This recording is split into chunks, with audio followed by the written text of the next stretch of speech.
Nós vamos dar sequência à nossa conferência Coisas Maiores, que é uma conferência que vai durar o mês inteiro. Na verdade, nós vamos trazer aqui muitas palavras diretas sobre o que significa viver coisas maiores. Obviamente que baseado no relato bíblico, em expressões da palavra que nos empoderam para viver essas coisas maiores prometidas pelo Senhor. Você abriu aí? Atos, capítulo de número 3. Eu quero ler do verso 1 em diante. Atos, capítulo 3, do verso 1 em diante. Diz assim a palavra de Deus. Certo dia, Pedro e João estavam subindo ao templo na hora da oração, às 3 horas da tarde. Um aleijado de nascença estava sendo levado para a porta do templo, chamada Formosa. Ali era colocado todos os dias para pedir esmolas aos que entravam no templo. Ao ver que Pedro e João iam entrar no pátio do templo, pediu-lhes esmola. Pedro e João olharam bem para ele, e então Pedro disse: olhe para nós. O homem olhou com atenção para eles, esperando receber alguma coisa. Pedro disse: não tenho prata nem ouro, mas o que tenho dou a você. Em nome de Jesus Cristo Nazareno, ande. Segurando pela mão direita, ajudou a levantar-se, e imediatamente os pés e os tornozelos do homem ficaram firmes. De um salto, pôs-se em pé e começou a andar. Depois entrou com eles no pátio do templo, andando, saltando e louvando a Deus. Quando todo o povo viu andar e louvar a Deus, reconheceu que ele era o mesmo homem que costumava mendigar sentado à porta do templo chamada Formosa. Todos ficaram perplexos e muito admirados com o que lhe tinha acontecido. Que o Senhor nos revele a sua palavra, amém? Meus irmãos, nós estamos desde o dia da inauguração da nossa igreja, falando sobre essa expressão tão importante que tem norteado a nossa vida e a trajetória da nossa igreja, principalmente ao longo dos últimos 3 anos. No domingo passado, eu trouxe uma primeira palavra conceitual sobre o porquê essa expressão coisas maiores. De onde surgiu essa expressão? Por que tanto falamos sobre isso nessa igreja? Por quê? E eu trouxe uma clareza sobre a origem dessa expressão e dessa visão que nós estamos experimentando aqui na nossa igreja. E eu deixei bem claro que viver coisas maiores não é pensamento positivo, não é palavra de motivação, não é um discurso legal para motivar a gente, mas viver coisas maiores é uma promessa de Jesus. E nós lemos esse texto: aquele que crê em mim fará coisas ainda maiores do que essas que eu tenho feito. É uma promessa dele. E também deixamos claro que essas promessas são possuídas pela fé. Existem pessoas que são crentes, discípulos de Cristo, mas que não estão vivendo essas coisas maiores, porque não basta eu viver na atmosfera da fé para a salvação. Eu preciso de uma fé que me leve a possuir as promessas de Deus. Eu preciso continuar avançando, eu preciso continuar crescendo, eu preciso continuar renunciando. O passo de fé para a salvação é apenas o primeiro passo que nós damos na caminhada cristã. Ou seja, eu preciso continuar, prosseguir. Eu também deixei claro que essa visão de viver coisas maiores não tem como objetivo agradar o homem, engrandecer o homem, nos tornar famosos, populares, grandes influencers que são seguidos por milhões de pessoas. Não estou dizendo que seja um problema isso acontecer, só estou dizendo que esse não é o alvo principal. O alvo é glorificar a Deus, é que o nome dele seja glorificado. Por exemplo, uma pessoa ser curada de uma enfermidade através de uma oração é algo que glorifica a Deus, sim ou não? Glorifica porque algo impossível acontece, e glorifica também porque ele faz isso através de uma pessoa comum como eu e você. Se fosse Jesus pessoalmente fazendo, é uma coisa. Outra coisa é Jesus dentro de nós, nos usando para uma obra sobrenatural. Isso glorifica o nome dele. Coisas maiores visam glorificar a Deus e também confirma a nossa condição de discípulos. Por quê? Porque a Bíblia diz que aqueles que crerem seriam acompanhados de sinais, milagres, maravilhas. Isso atesta que nós somos sim discípulos genuínos de Cristo, porque os discípulos de Cristo vivem coisas maiores. Sinais, milagres, são ferramentas que glorificam a Deus. E eu terminei o sermão de domingo passado deixando claro que é o Espírito Santo o capacitador da igreja para viver coisas maiores. Ele tem papel central na nossa vida. Sem a presença do Espírito Santo, nós não temos relacionamento com Deus e também não temos o alcance das promessas que Ele tem para nós. Nós não temos capacidade de viver uma vida cristã vitoriosa, porque é o Espírito Santo que nos capacita para isso. Eu não posso ignorar a obra do Espírito Santo, o protagonismo do Espírito Santo sobre a igreja. Na verdade, ele é o grande capacitador da igreja.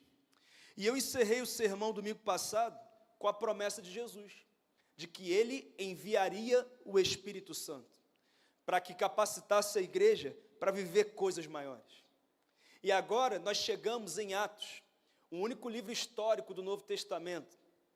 Nós estamos, antes de ler esse capítulo, no capítulo 2, onde a promessa se cumpriu. Haviam cerca de 120 homens reunidos em Jerusalém, e muitas pessoas chegando para a festa de Pentecostes. E eles estavam reunidos debaixo de uma ordem de Jesus que disse: fiquem aqui, não façam nada, até que do alto vocês sejam revestidos de poder, quando o Espírito Santo descer sobre vocês. E eles permaneceram mais ou menos 10 dias esperando em oração em Jerusalém.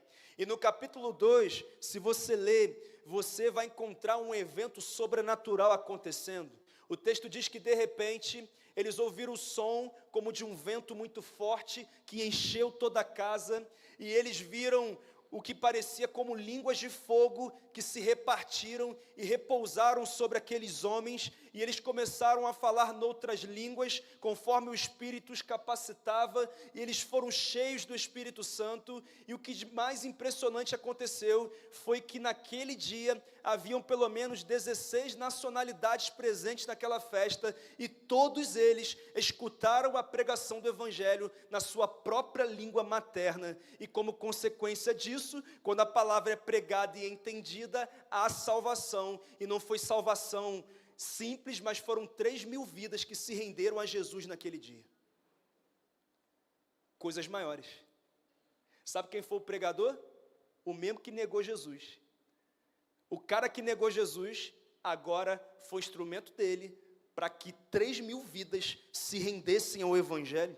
Algo impressionante. E a partir daí, queridos, essa promessa começou a se cumprir.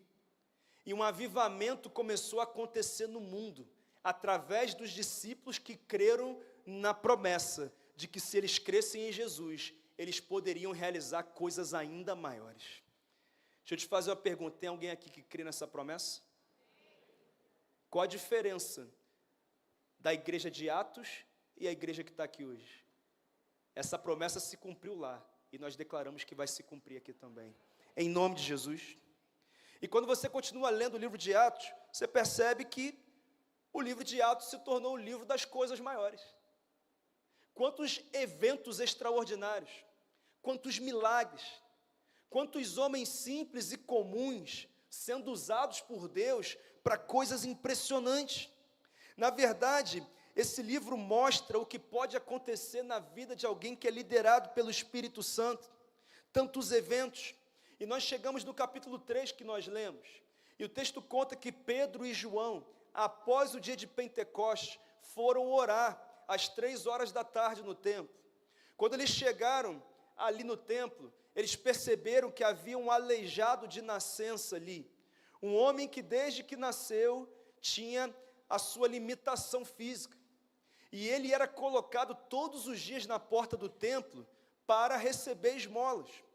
Então, de domingo a domingo ele estava ali, e ele estava pedindo dinheiro. uma comida, um lanche, e as pessoas passavam e entregavam. Eu não sei há quanto tempo que ele estava ali, eu só sei que desde que ele nasceu, ele vivia com aquela condição limitada. E o texto conta que eles chegaram ali, só que eles fizeram algo diferente, porque outros também já tinham chegado naquele tempo, outros também estavam chegando, mas eles estavam focados nas suas ações ministeriais, seus compromissos, eles estavam na escala do dia, na intercessão, na integração, no louvor. Alguém ia conduzir ali a coordenação de culto, um ia trabalhar no Kids, outro ia trabalhar cuidando da cantina. Eles estavam focados naquelas demandas ministeriais, e eles não perceberam que o Espírito Santo estava presente sobre aquele lugar, e que algo maior poderia acontecer, que fugiria da escala, para ser algo da proporção do Senhor. E o texto conta que Pedro e João pararam.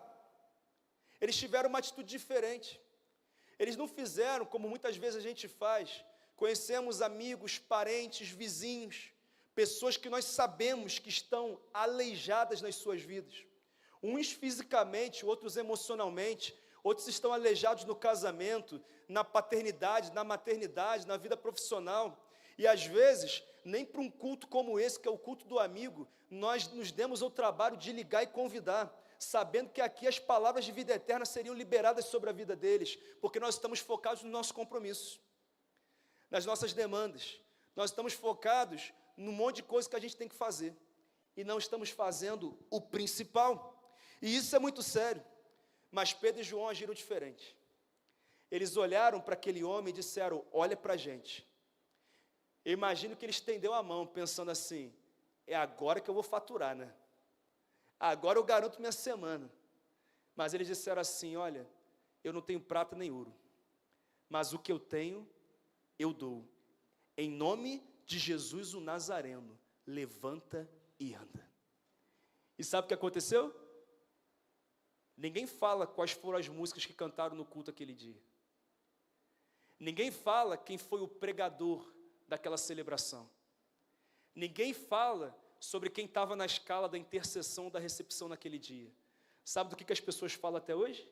Que tinha um homem aleijado de nascença, mas um homem disse: eu quero viver algo maior, e você pode viver através da minha vida. Então, em nome de Jesus o Nazareno, levanta e começa a andar. E ele foi curado na hora, irmão. Na hora. E sabe o que ele fez? Saltou louvando a Deus, porque é Deus que faz, mas Ele faz através de quem se coloca à disposição para Ele fazer.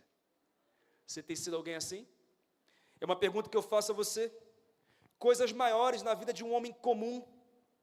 Talvez, se fosse Jesus fazendo, nós diríamos assim: mas é Jesus, mas era um homem comum, que decidiu viver coisas maiores. Sabe qual é o nosso problema? Quando alguém pede esmola, nós temos dinheiro para dar, e a gente não dá o principal que precisa, que é a transformação e os milagres de Deus. Então, queridos, hoje eu quero aprender com esse texto sobre o que eu e você temos que entender, para que assim como Pedro e João viveram coisas maiores naquele dia, foram instrumentos para uma cura milagrosa, eu e você também possamos viver a partir de hoje, amém? Primeiro, eu aprendo nesse texto que as coisas maiores não substituem as coisas ordinárias. Olha o que diz o verso 1. Certo dia, Pedro e João estavam subindo ao templo, na hora da oração, às 3 horas da tarde. O texto conta que Pedro, o mesmo homem que recebeu a plenitude do Espírito Santo no dia de Pentecostes, e foi usado por Deus para ser o principal pregador daquele dia, viu milagres acontecendo, viu 3.000 vidas se convertendo. Esse mesmo homem que viveu tudo isso, foi ao templo às 3 horas da tarde, para quê? Para orar. Para simplesmente orar. Se relacionar com Deus. Para cultivar o entendimento de que eu não posso ser refém dos milagres e do sobrenatural, eu tenho que ter relacionamento com Deus. Eu não posso achar que em todo lugar que eu vou, Deus vai fazer uma manifestação sobrenatural. Às vezes o que Ele vai fazer é falar lá no cantinho do nosso ouvido: ei, você tem que mudar isso aqui na sua vida. Ele estava entendendo que as coisas maiores que ele estava vivendo não substituíam as coisas ordinárias. Ele tinha um hábito ordinário que fundamentava a vida dele, orar. Ele viveu o extraordinário, mas não permitiu que o extraordinário que ele viveu roubasse dele o entendimento de que as coisas ordinárias são tão importantes quanto as coisas extraordinárias. E que, na verdade, é o ordinário que fundamenta o extraordinário. É a simplicidade do nosso relacionamento com Deus que nos leva a viver coisas grandiosas. Ele entendeu isso. Pastor, o que é ordinário? É o que é comum, é o que é habitual, é o que faz parte do cotidiano. É aquilo que ninguém está vendo, mas o Senhor está vendo. E é aquilo que ninguém está vendo que me prepara para viver aquilo que as pessoas vão ver, mas que também não faz diferença nenhuma, porque é Deus que tem que ver. Porque eu estou focado no que Ele espera de mim. E, queridos, aqueles discípulos entenderam isso, porque eles viviam o ordinário há 3 anos. Eles creram em Jesus, eles foram discipulados por Jesus, eles serviram em tarefas menores. O cara que curou um aleijado, outro dia estava arrumando a mesa da ceia. Ordinário, coisa simples. Ele estava trabalhando em tarefas simples. Eles seguiram a ordem de Jesus, quando Jesus disse, olha, o Espírito Santo vai descer, mas não é agora, é para ficar aqui em oração. Eles obedeceram, eles leram a palavra diariamente, ficaram em Jerusalém, e porque eles valorizaram o ordinário, quando Deus decidiu se manifestar de forma extraordinária, aconteceu. Sabe por quê? Por 2 motivos.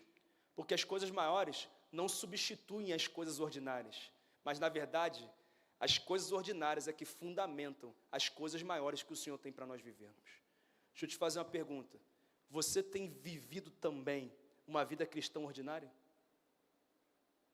Ou será que a sua procura é sempre por uma maior manifestação, uma maior revelação, um maior derramar, e um novo dom, e uma nova experiência? Ou será que você já entendeu que acordar mais cedo, abrir a sua Bíblia, se ajoelhar, orar e ler, é algo tão espiritual quanto manifestar um dom? Será que nós nos tornamos reféns do extraordinário? É uma pergunta. Será que nós entendemos que não serve de nada sermos usados para grandes obras por Deus, se nós não temos intimidade com Ele, se não temos um estilo de vida relacional com Deus? Deixa eu te fazer uma pergunta. De que adianta nós sermos promotores de milagres e vivermos coisas sobrenaturais, se nem tratar nossa esposa do jeito certo a gente trata? Se nem cuidar do nosso filho, da nossa filha devidamente a gente cuida? Se nem ser excelente no nosso trabalho, para que, ao invés de ficar dizendo que crente é preguiçoso, que crente acha que tudo vai cair do céu, dizer, cara, tem muito crente que assim, não está valendo muita coisa não, mas quando eu olho para esse cara aqui, esse cara é de verdade. Esse cara é de verdade.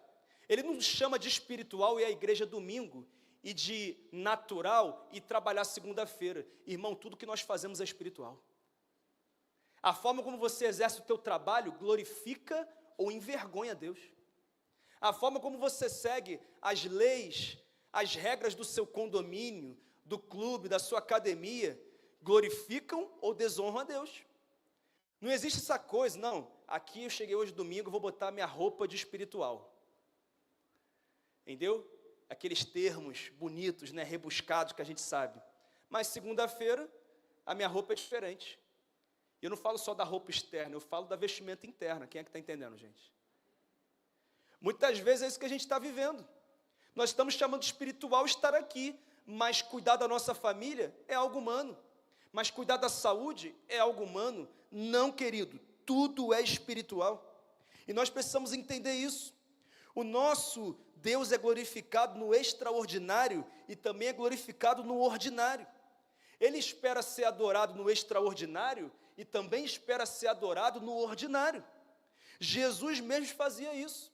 Jesus não vivia de evento extraordinário em evento extraordinário.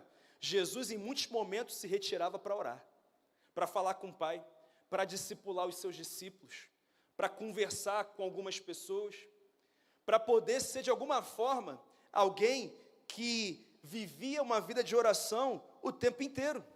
Olha o que diz em Lucas 5, 15 e 16. Todavia, as notícias a respeito dele se espalhavam ainda mais, de forma que multidões vinham para ouvi-lo e para serem curadas das suas doenças. Jesus, porém, retirava-se para lugares solitários e orava. Sabe o que tem uma multidão te procurando? E você fala assim, deixa a multidão esperando aí, porque eu preciso passar tempo com o Pai. Eu não vou ser refém de multidão. É gostoso estar na multidão, né? Mas sabe o que é melhor ainda? É estar na presença do Pai. É estar perto dEle.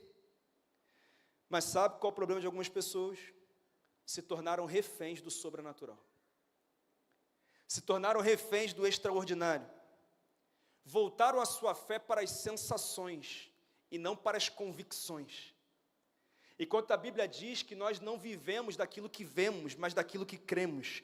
O que eu quero dizer é que mesmo que você não esteja sentindo nesse momento, Jesus está nesse lugar. Mesmo que Ele não se manifeste de uma forma mirabolante, fica tranquilo, porque a palavra nos garante que onde houverem 2 ou 3 reunidos em seu nome, ali eu estarei. A palavra diz, isso é fé, isso é fé. Mas às vezes, algumas pessoas se tornam reféns do sobrenatural e pensam que se nada extraordinário acontece no ambiente, Deus não está ali. E por isso, estão se tornando adoradoras do sobrenatural e não adoradores de um Deus que nem sempre agirá de forma sobrenatural. Nós temos que avaliar a nossa vida. Queridos, isso é tão real que muitas pessoas transformaram o Espírito Santo num promotor de eventos. E por causa disso, estão esperando pirotecnia nas celebrações e não transformação de vida. Estão focados nos dons extraordinários e ignoram as atitudes ordinárias. Querem grandes manifestações de Deus, mas não vivem hábitos cristãos básicos, como orar diariamente, ler Bíblia, discipular, servir na igreja, ser alguém que tem um bom testemunho diante das pessoas que não estão nesse lugar. Esqueceram disso. Pastor, mas os sinais não hão de acompanhar os que crerem, como diz a palavra? Sim, os sinais hão de acompanhar e não liderar os que creem. Tem gente sendo liderada por sinal, por milagre, por sobrenatural. A Bíblia diz que quem tem que liderar a nossa vida é o Espírito Santo, e não o sobrenatural. E isso é muito sério. Por exemplo, no livro de Atos, tem um relato de Simão o mago, você lembra? O cara era um mago, usava magia, era um instrumento do diabo para ganhar dinheiro. E aí chegaram os discípulos, apóstolos na cidade, e começaram a manifestar coisas impressionantes pelo poder do Espírito Santo. E ele vendo aquilo ali, preocupado em perder popularidade e dinheiro, ele diz, vem cá, quanto que custa para eu comprar o poder do Espírito Santo? Ele queria o Espírito Santo sem conversão. Que nem um monte de gente quer viver o sobrenatural sem ter vida com Deus, sem ter relacionamento com Ele, sem ter profundidade com Ele. A motivação está errada. Quantas pessoas que querem o sobrenatural e não focam num relacionamento com Ele. Querido, entenda uma coisa importantíssima: a verdadeira adoração e a verdadeira fé não se manifestam no sobrenatural, mas se manifestam na constância de uma vida em que eu estou com Deus todos os dias, no dia mau, no dia bom, no dia que a porta se abre, no dia que a porta se fecha, no dia que eu gosto do que eu sinto, no dia que eu não gosto do que eu sinto, porque eu não vivo do que eu vejo ou do que eu sinto, eu vivo do que eu creio. E eu creio nele, mesmo no dia que ele não fizer o que eu gostaria que ele fizesse. Eu continuo crendo nele. Quantas pessoas que se movem em dons impressionantes, mas não conseguem se lembrar a última vez que ganharam alguém para Jesus. E eu te pergunto, que espiritualidade é essa? Que me faz ignorar que pessoas do meu convívio estão caminhando para o inferno, porque eu estou focado no sobrenatural. Eu não estou focado no ordinário, de ligar para alguém e dizer, aqui, Deus tem uma palavra para você. vai na minha célula, vai na minha igreja, senta aqui de chorar por você, por favor, me ouve. Deus quer falar com você através da minha vida, Deus tem um plano para você. Irmão, tem alguém me entendendo aqui, gente? Isso é tão sério e é tão importante. Como é que a gente pode ser conhecido como tocha de fogo na igreja e como preguiçoso no trabalho? Como é que é possível isso? Que espiritualidade é essa? Como é que nós podemos ser conhecidos por ser muito usados por Deus, mas lá fora pega dinheiro emprestado, não paga, enrola todo mundo? Como é que é possível? Isso não é ser espiritual, e isso é preocupante. Irmãos, quantas pessoas que supervalorizam os dons e esquecem o fruto. Entenda uma coisa, o Espírito Santo nos dá dons espirituais, como por exemplo, palavra de conhecimento, palavra de sabedoria, falar em novas línguas, interpretar línguas espirituais, profecia, fé, operação de milagres, cura. Tantos dons, são dons, é um fato, estão sobre a igreja sim, se manifestam na igreja sim, mas a Bíblia também diz que o resultado do Espírito, a prova, a evidência de que o Espírito Santo está em mim, é amor, paz, alegria, bondade, benignidade, mansidão, domínio próprio. A Bíblia é muito clara, nós não podemos viver uma parte do Evangelho, nós temos que viver todo ele. Por exemplo, eu queria que você entendesse que o nosso Deus é glorificado na sua vida quando você ora e alguém é curado de uma enfermidade, e também é glorificado quando você decide perdoar alguém que te ofendeu. Quando você decide liberar perdão ou pedir perdão. O nosso Deus é glorificado quando nós liberamos uma profecia, uma palavra de conhecimento, somos instrumentos para operar algum tipo de milagre. Ele é glorificado, mas Ele também é glorificado, sabe quando? Quando nós continuamos amando e servindo a Ele com toda intensidade, mesmo no pior dia da nossa vida, mesmo quando as coisas não estão funcionando. Muitas vezes, o que vai glorificar a Deus não é uma revelação poderosa que você recebeu, mas é a sua capacidade de perdoar quem tem sido injusto com você, a sua capacidade de ter êxito nos seus relacionamentos. Então, querido, eu queria reforçar que a atitude ordinária de fé nos capacita a adorar em qualquer situação, a valorizar ações fundamentais na vida de um cristão, orar, ler Bíblia, fazer discípulos, ir à célula, evangelizar, servir em uma área da igreja, ser um bom marido, ser uma boa esposa, ser um bom filho, ser um bom pai, ser uma boa mãe, ser um bom cidadão. Isso também é espiritual. Amém? Então, querido, entenda que nós não podemos achar que as coisas maiores substituem as coisas ordinárias. Você lembra quando Jesus enviou os discípulos de 2 em 2 e disse assim: em meu nome vocês vão expulsar demônios, vocês vão curar enfermos, vocês vão tocar em serpentes e nada vai acontecer com vocês. Você lembra disso? O que aconteceu? Exatamente isso. Eles foram instrumentos para coisas grandiosas e eles voltaram muito felizes. E o texto conta que eles disseram: Jesus, em seu nome nós expulsamos demônios, nós curamos enfermos. Que coisa impressionante. E sabe qual foi a resposta de Jesus em Lucas 10:20? Contudo, alegrem-se, não porque os espíritos se submetem a vocês, mas porque seus nomes estão escritos nos céus. O alvo maior do cristão é Cristo, não é o sobrenatural. Segundo, eu aprendo nesse texto que apesar das coisas maiores não substituírem as coisas ordinárias, nós não podemos ser reféns das coisas ordinárias. Olha o que dizem os versos 6 a 8. Pedro disse: não tenho prata nem ouro, mas o que tenho dou a você. Em nome de Jesus Cristo Nazareno, ande. Segurando pela mão direita, ajudou a levantar-se, e imediatamente os pés e os tornozelos do homem ficaram firmes. De um salto pôs-se em pé e começou a andar. Depois entrou com eles no pátio do templo, andando, saltando e louvando a Deus. Queridos, na verdade agora, Pedro, que estava a caminho de realizar uma atividade ordinária, mas viu aquele homem precisando de algo que a medicina não poderia resolver, que a religião não poderia resolver. Sabe o que ele fez? A minha oração pode esperar, porque Deus quer fazer algo maior aqui nessa manhã, nessa tarde, nessa noite. Deus quer fazer algo diferente. Ele foi muito enfático nisso.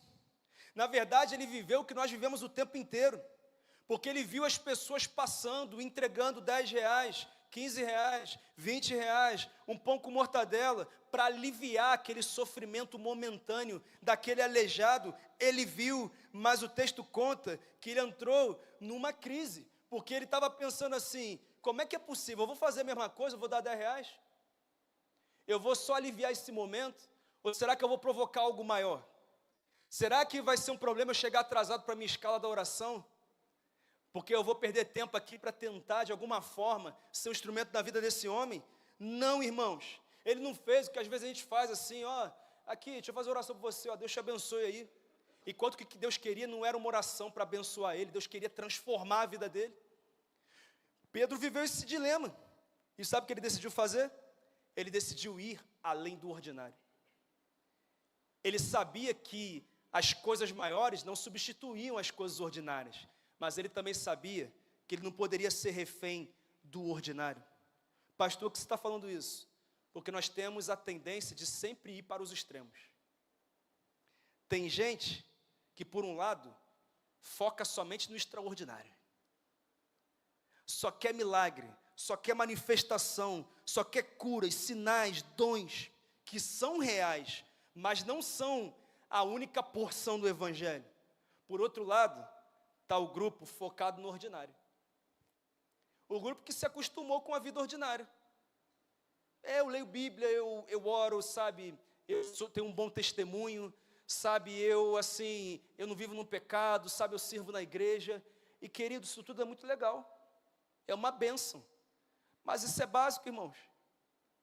O nosso Jesus não morreu por nós para nós somente lermos Bíblia e orar e servir na igreja todo domingo. Ele morreu por nós para que, além disso, nós sejamos provocadores de coisas maiores nesse mundo. Eu não posso me acostumar com o ordinário, ou então chamar o irmão que vive o sobrenatural para fazer. Ele está enfermo, irmão, você visita lá.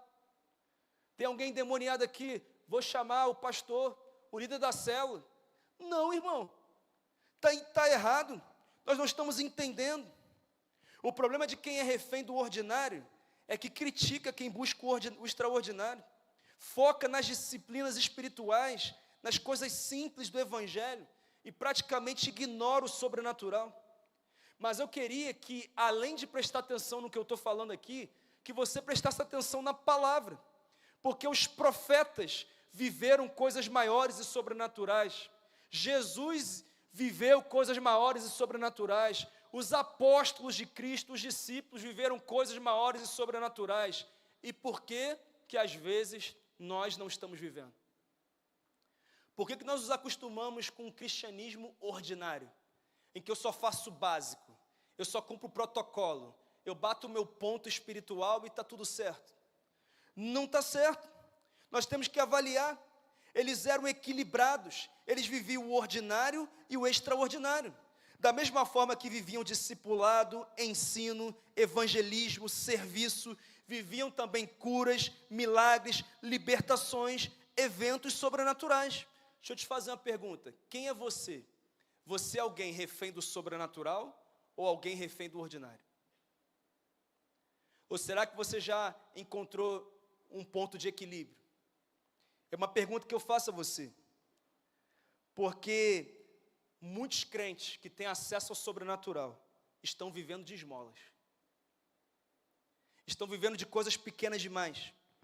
Tem crente que aceitou que é algo normal, que ele vai passar a vida inteira dele orando por enfermo e o enfermo não sendo curado, que ele vai passar a vida inteira dele lutando para ganhar alguém para Jesus e essa pessoa não vai ser, que ele vai passar a vida inteira lá na celebração de Natal e vendo todo mundo enchendo a cara na família dele lá, uma vergonha, e ele não vai ter autoridade para dizer: gente, aqui, deixa eu fazer uma oração aqui, deixa eu lembrar aqui do que significa esse momento de Natal. Será que você se acostumou com isso? O problema hoje não é que falta autoridade, é que nós não estamos exercendo a autoridade que Jesus nos deu. Nós não oramos com fé, com autoridade. Eu não estou dizendo para você determinar o que Jesus terá que fazer, eu só estou dizendo para você exercer fé. Ele nunca disse que nós seríamos responsáveis pela conversão das pessoas. A nossa responsabilidade é pregar o Evangelho. E quem é que convence do pecado, da justiça e do juízo? O Espírito Santo. A nossa obrigação é orar pelos enfermos para que eles sejam curados. E quem é que cura? É o Espírito Santo. Sabe qual é o problema? Nós crentes somos especialistas agora em mentoria, consultoria, em imersão, em marketing digital, inteligência artificial. A gente entende tudo disso. A gente só não vive em meio a uma vida extraordinária que o Senhor tem para a gente viver. A gente sabe de tudo, nós dominamos tudo. Só não dominamos o que a palavra nos diz para viver. E deixa eu te falar uma coisa aqui, importante. Sabe qual é um outro problema do crente hoje? São os alvos espirituais que o crente tem. Quais são os alvos que você tem para esse ano? Quem aqui colocou como alvo ganhar mais do que ganhava no início? Levanta a mão aí. Nossa, vocês são sem fé, gente. Só isso aqui? Então se tu não ganhou, a culpa é tua mesmo. Se nem o alvo tu colocou. Alvo de mudar de carro, de mudar de casa, de viajar para um lugar. Querido, isso é bom demais. Mas deixa eu fazer uma pergunta. Quais alvos espirituais você estabeleceu para o seu ano? Sabe qual é o problema do crente? Olha os alvos que o crente tem. Esse ano eu quero ser dizimista fiel. Eu quero casar com a minha namorada sem ter transado antes do casamento. Eu quero vencer a pornografia, a masturbação. Eu não quero me envolver em problemas financeiros. Irmãos, são alvos interessantes e necessários. Mas posso falar uma coisa? Isso é o básico, irmão. Isso é o básico. Andar em santidade é o básico da vida do cristão. E a gente mira tão baixo que acaba ou alcançando algo pequeno demais, ou nem alcançando aquele algo pequeno demais. Porque os nossos alvos são pequenos demais, são baixos demais. Olha o que o autor de Hebreus diz em Hebreus 6. Portanto, deixemos os ensinos elementares a respeito de Cristo e avancemos para a maturidade, sem lançar novamente o fundamento do arrependimento, de atos que conduzem à morte, da fé em Deus, do ensino a respeito de cerimônias de purificação com água, da imposição de mãos, da ressurreição dos mortos e do juízo eterno. Sabe o que ele está dizendo? Ei, você vai ficar no leite até quando? Você vai se contentar com o básico, com o cumprimento de protocolo até quando? Você vai ficar nessa mesma estação na tua vida espiritual até quando? Porque na tua carreira você evoluiu. Porque na tua vida familiar você evoluiu. Mas eu estou falando da tua vida espiritual, qual é a realidade? Irmãos, já deu de uma vida cristã em que quando tem a caixa de perguntas no Instagram, a nossa pergunta é: e aí, beber é pecado? E aí, fazer tatuagem é errado? Dízimo é do bruto ou é do líquido? Irmãos, nós temos que deixar esses ensinos elementares. Está na hora de sair do leitinho. Vida com Deus não é apenas não cair na pornografia, na masturbação, na prostituição, na fraude financeira. Vida cristã também é sinais, milagres, maravilhas, poder de Deus, glória de Deus, coisas maiores. Coisas maiores. Nós precisamos mudar de fase. Nós precisamos. Como isso é importante. Você acabou de ler comigo sobre a cura de um aleijado de nascença. Irmão, isso não é normal. Quantos de nós que tem um testemunho desse? Eu orei e aquele enfermo foi curado. Quantos de nós que temos um testemunho de vidas que ganhamos para Jesus? Sabe, que foram impactadas, que foram libertas, que foram transformadas? Quantos de nós temos um testemunho de que oramos por uma causa na justiça que já tinha sentença determinada, e você orou e Deus interferiu e aquela sentença mudou porque você exercitou a tua fé? Queridos, nós precisamos de alvos maiores, alvos mais altos. Se você for ler Atos, eu queria te encorajar a fazer isso nesse mês. Leia o livro de Atos. Você vai perceber que depois de um tempo, Pedro foi preso. E aí, sabe o que a igreja fez? Contratou o melhor advogado para Pedro? Pode até contratar, está tudo certo. Mas a igreja foi o quê? Orar. E a igreja ficou reunida em oração. E enquanto a igreja estava reunida em oração, sabe o que aconteceu? Deus mandou um anjo até a prisão, que chegou lá sem ser percebido por nenhum dos carcereiros, dos soldados, acordou Pedro, tirou ele da prisão, colocou ele em liberdade, ninguém viu acontecer. Sabe por que isso aconteceu? Porque a igreja exercitou a fé. Sabe por que algumas coisas não acontecem na nossa vida? Porque nós não exercemos fé. Nós não oramos crendo que o nosso Deus, se quiser, Ele manda um anjo e resolve o problema.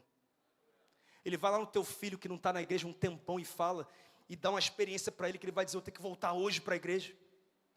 Ele vai lá naquela pessoa que está no leito de hospital agora, e você levanta um clamor por ela, e você sai desse culto e recebe um WhatsApp dizendo, aqui, médico disse que vai dar alta. E que vê que, de fato, Deus não prometeu isso para quem estava na era dos Atos dos Apóstolos, mas prometeu para quem crê. Se você crê, você pode viver coisas maiores, irmãos. E nós precisamos entender isso. Se você seguir, você vai ler também que a sombra de Pedro curava enfermos. Em Atos 19, quando Paulo está pregando em Éfeso, olha o que diz no verso 12. De modo que até lenços e aventais que Paulo usava eram levados e colocados sobre os enfermos. Estes eram curados das suas doenças, e os espíritos malignos saíam deles. Lenços e aventais de um homem, irmãos. Será que isso era somente para os apóstolos? Não, irmãos. Eles iam além do ordinário. Se você continuar lendo, nos versos 18 a 20 de Atos 19, olha o que acontece em Éfeso. Muitos dos que creram vinham, confessavam e declaravam abertamente as suas más obras. Isso aqui em praça pública, as pessoas chegavam e diziam, aqui, eu estou envolvido com pornografia, menti para minha mulher, estou torcendo para um time aí preto e vermelho. Confessava os pecados todos, irmão. Os pecados todos confessava. Em praça pública. Olha que coisa impressionante. E olha o texto. Grande número dos que tinham praticado o ocultismo reuniu os seus livros e os queimou publicamente. Muitos, o texto diz, que praticavam o ocultismo, magia negra, macumbaria, coisa pesada. Sabe o que eles fizeram? Eles pegaram os livros de magia, de ocultismo, levaram para a praça pública e queimaram, dizendo, nós estamos queimando todo ponto de contato com o pecado, porque agora nós somos do Senhor Jesus. Que coisa impressionante! O valor total calculado chegou a 50 mil dracmas, seriam milhões de dólares hoje, desses livros, e o evangelho ia crescendo. E eu te pergunto, por que você, crente, morada do Espírito Santo, está acuado diante das batalhas espirituais que você está enfrentando? O mesmo Deus que fez isso em Éfeso, faz isso aqui em Vitória. Faz na Serra, Vila Velha, Cariacica, Santa Teresa, Salvador, Belo Horizonte, São Paulo, qualquer lugar do mundo, Ele faz. E pensa numa coisa, sabe quem foi o promotor desses milagres aqui? Paulo. Quem era Paulo? Seguidor de cristãos, odiava crente. Até que a caminho de Damasco, ele tem um encontro com Jesus. E quando ele tem um encontro com Jesus, de perseguidor de cristãos, ele se torna um dos maiores apóstolos da história da igreja. Você acha que é difícil demais essa pessoa se converter? Olha para Paulo, isso aí era impossível, irmão. E ele se rendeu a Jesus. Eu creio que ainda esse ano, parentes vão se render a Jesus nesse lugar. Eu creio que em algumas casas aqui o Natal vai ser diferente. Porque quem vai ser celebrado vai ser Jesus. Você crê nisso? Louvado seja o nome do Senhor. Glória a Deus. Continue crendo, coisas maiores. Sinais acompanharão os que crerem. Marcos 16. Em meu nome expulsarão demônios, falarão novas línguas, pegarão em serpentes, se beberem algum veneno mortal não lhes fará mal nenhum, imporão as mãos dos doentes e ficarão curados. O Luiz Arcanjo, do Trazendo a Arca, quarta-feira, contou aqui um testemunho. Foi uma benção, inclusive, né? E aí ele contou que estava cantando a música tu és santo, né? E uma atmosfera de glória na igreja. Aí vieram duas mulheres assim para o lado do púlpito, queriam subir e pegar o microfone. Aí os obreiros da igreja seguraram as mulheres e elas queriam subir, eles não deixavam subir, não sabiam o que elas iam falar, né? Imagina alguém sobe aqui, quero falar alguma coisa. Complicado, né? A mulher falou, já que não vai me deixar falar no microfone, eu vou falar aqui mesmo. Começou a gritar, sabe o que ela disse? Eu era cega e agora eu estou enxergando. É assim. Sabe o que é isso? É o sobrenatural. A gente precisa fazer uma oração para Deus curar. Ele já está curando aqui nessa manhã. Mas nós podemos orar e pedir para que Ele faça, em amor, em resposta ao nosso clamor. Irmão, sabe qual é o nosso problema? Nós temos liturgia demais. Nós temos dogmas demais, usos e costumes demais. E isso fazendo com que nós nos tornemos reféns do ordinário. Enquanto Deus quer nos dar uma vida cristã extraordinária. Algo muito maior do que nós estamos vivendo. E por isso eu quero te dizer que a atitude não é refém do extraordinário e nem é refém do ordinário. A atitude é liderada pelo Espírito Santo. E o Espírito sopra onde quer. E Ele está soprando nessa manhã. E se você recebe o sopro dEle, glorifica o nome dEle em nome de Jesus. Aleluia. Ele sopra onde quer. Coisas maiores. Mas em penúltimo lugar, eu aprendo nesse texto que o movimento ordinário do homem abre espaço para o movimento extraordinário de Deus. Olha o que diz o verso 7. Segurando-o pela mão direita, ajudou a levantar-se, e imediatamente os pés e os tornozelos do homem ficaram firmes. Querido, aquele milagre aconteceu por causa de 3 coisas. Primeiro, Pedro exerceu fé em declarar a cura daquele homem. Segundo, ele não apenas exerceu fé, mas o texto diz que ele segurou o homem pelo braço para ajudar ele a se levantar. E o terceiro ato que fez com que aquele milagre acontecesse foi que quando ele estendeu as mãos para segurar o homem decidiu se levantar. Sabe por quê? Porque o movimento ordinário do homem abre espaço para o movimento extraordinário de Deus. Pastor, o que você quer dizer? É simples. Tem coisa extraordinária de Deus que não aconteceu na sua vida porque Ele está esperando o seu movimento. Tem coisa que não aconteceu no teu casamento porque Ele está esperando o teu movimento. Tem coisa que não aconteceu na tua empresa ainda porque Ele está esperando você se movimentar naquilo que você sabe que Ele já te disse para fazer. Tem coisa que não aconteceu no teu ministério porque você até hoje, novembro de 2024, continua com a mesma postura que Deus já te disse para abandonar. Ou seja, falta o movimento ordinário para que Deus possa provocar um movimento extraordinário. Não adianta. Quantas pessoas que dizem, Senhor, levanta a minha vida, Ele está dizendo, eu quero, mas você não se levanta. Eu quero fazer, mas você não se move. Eu quero mudar, mas você não muda. Você ouve palavra todo domingo. Você acompanha influenciadores cristãos. Você tem pessoas que me servem do seu lado, mas você mesmo não toma uma posição. Você é até membro de uma igreja que te provoca a viver coisas maiores, mas até hoje você acha que o que eu estou falando é para quem está do seu lado, mas não é para você. Você não entendeu ainda. Você não se movimentou, você não se levantou. Você está preso, talvez, a uma estrutura denominacional, mas eu queria te dizer que o que muda a nossa vida não é sermos presbiterianos, batistas, assembleanos, metodistas, pentecostais ou neopentecostais. O que muda a nossa vida é nós permitirmos que o Espírito sopre sobre a nossa vida e nos conduza a uma nova realidade. É movimento, é atitude, é movimento. Sabe aquelas coisas que você fala assim, na vida do seu filho, você fala, nossa, se eu pudesse eu ia lá e fazer por ele. Mas você não pode, porque ele tem que fazer. E tem coisa que hoje está dizendo, se eu pudesse, eu ia lá e fazer por ele, mas eu não posso fazer. É ele que tem que fazer. É ele que tem que tomar uma posição, é ele que tem que se movimentar. E o texto conta que Pedro e aquele homem se movimentaram. Deus deu oportunidade. Foi um movimento ordinário que abriu espaço para o extraordinário. Queridos, isso acontece na Bíblia o tempo inteiro. Em João 5, no tanque de Betesda, 38 anos, paralítico, Jesus chega lá e diz: você quer ser curado? E ele começa a dar um monte de justificativa, dizendo: e quando eu quero ser curado, mas alguém leva outro à frente para o tanque, ele se banha, ele é curado, isso não acontece na minha vida. E Jesus diz: ei, você não precisa mergulhar em tanque, você precisa se mover debaixo da minha palavra. Levanta, pega a tua maca e começa a andar. Tem gente esperando terceiros fazer alguma coisa, enquanto quem deveria fazer é você. Você, se quiser, pode assumir uma posição com Deus hoje que vai mudar a tua vida para sempre, que muda a tua empresa, muda a tua família, muda as tuas emoções. Está nas suas mãos. Tantos exemplos, diante do mar vermelho, o povo reclamando: tem um mar na minha frente.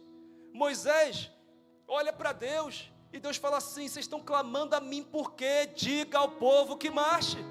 Eu já liberei uma palavra, eu já libertei vocês, mas vocês vão ter que colocar o pé na água, senão as águas não se abrem. Nem foi o pé, né? Mas colocou. Foi assim. Você está focado demais no mar vermelho, enquanto deveria focar no movimento que você ainda não deu. Fala para o teu irmão: se mexe, irmão. Pelo amor de Deus, toma vergonha. Não precisa falar não. Você quer exemplos aqui práticos, irmãos? Quantas pessoas que querem a bênção de Deus sobre a sua casa, mas são juntados, não são casados. A bênção do Senhor não está sobre os juntados, está sobre os casados. Quem aqui é casado? Que bênção é ser casado, né? A bênção do Senhor está sobre a nossa casa, glória a Deus. Meu Deus, resolve isso, meu irmão. Tem gente que quer a bênção do Senhor na vida financeira, mas você não é dizimista fiel e nem ofertante. Não vai acontecer, irmãos.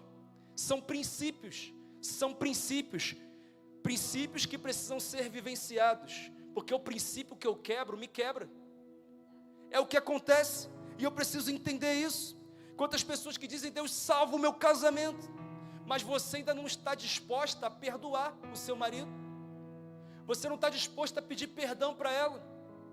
A arrogância ainda reina, ao invés de um coração ensinável. Quantas pessoas que dizem: Deus multiplica o meu ministério, mas você não tem lançado as sementes ordinárias para que o seu ministério seja multiplicado. Deus não vai fazer isso acontecer. Quantos que dizem: Deus abençoa a minha vida profissional, um novo emprego, me promova, mas você tem que chegar 8 horas no trabalho e você chega todo dia 8h30, e você nunca está disposto a sair um pouquinho mais tarde para uma demanda.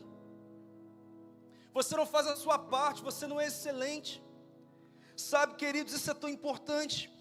Quantas pessoas que querem uma saúde melhor, mas não estão dispostas a se alimentar melhor, a sair do sedentarismo. Querido, deixa eu te falar uma coisa: o nosso Deus é um Deus de milagres, mas a especialidade dele é fazer milagres. O ordinário, quem tem que fazer somos eu e você. A nossa parte, quem tem que fazer somos eu e você. Não tem uma outra forma de viver o que o Senhor tem para a gente. O que eu quero dizer, querido, é que talvez 2024 ainda não tenha sido o ano que você esperava que fosse, mas se hoje você decidir começar a se mover e fazer a sua parte, eu creio que esse ano vai terminar diferente do que você imagina. Eu creio nisso. Mas em último lugar, eu aprendo nesse texto que as coisas maiores aproximam as pessoas das verdades da palavra. Olha o que diz os versos 8 a 10. De um salto pôs-se em pé e começou a andar.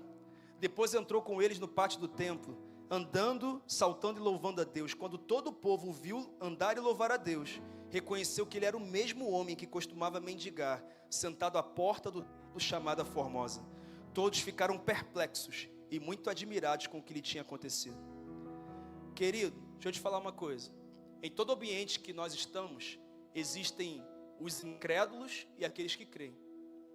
Tem gente que de repente está ouvindo essa palavra, ouviu as músicas que foram cantadas, e você acredita em nada que foi liberado aqui. Você ouviu a palavra ser lida, pregada, e você não acredita. E com certeza naquele ambiente daquele milagre o mesmo estava acontecendo. Mas o texto diz que quando o milagre aconteceu, todos louvaram a Deus, ficaram admirados e perplexos. Sabe por quê? Porque contra fatos não há argumentos. Sabe por que algumas pessoas não se renderam a Jesus no nível de algumas pessoas? Porque não veio o sobrenatural acontecendo nas suas vidas. A vida do crente está pior que a vida do ímpio. E ele fala, se tu está com teu Deus, tua vida está assim, eu que não vou nessa não. Você não está vivendo o sobrenatural, as coisas maiores. Você não está vivendo, não estou dizendo que você só tem dia bom não, irmão. Tem dia mal também, tem luta também. Mas mesmo no dia da luta, nós temos toda a clareza que precisamos para continuar em frente, crendo que o nosso Deus está no controle. Isso acontece, mas o texto conta que coisas impressionantes aconteceram ali. E todos ficaram perplexos e muito admirados. As coisas maiores, quando acontecem, elas atestam a veracidade da palavra de Deus.